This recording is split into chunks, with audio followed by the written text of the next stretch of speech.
राहुल सोलापूरकरला गोळ्या घालून मारलं पाहिजे असं उदयनराजे म्हणाले। दिसेल तिथे राहुल सोलापूरकरला ठेचा असं उदयनराजेंनी म्हटलं आहे। राहुल सोलापूरकर औरंगजेबची औलाद असंही उदयनराजेंनी म्हटलंय।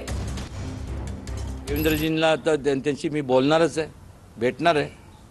अमितजींशी पण भेटणार आहे की ज्या ह्या असे जे विधानं करतात यांच्यावरती कडक कारवाई करण्यात यावी।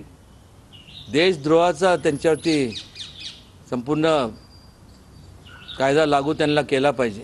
मला जर विचारलं आता असं वाटतं त्याला गोळ्या घालून मारलं पाहिजे। जिभेला हाड नसतं मला माहीत आहे, पण लावली जीभ टाळाला आणि काय पण बोलायचं, अशा लोकांच्या जिभा हसडल्याच गेल्या पाहिजे।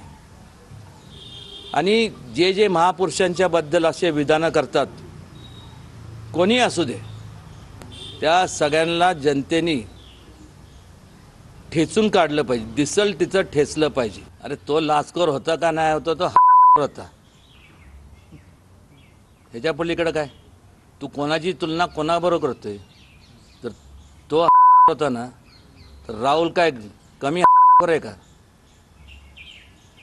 राहुल तसं बायला गेलं असं विधान केलं तर औरंगजेबची जे औलादच म्हणायला पाहिजे।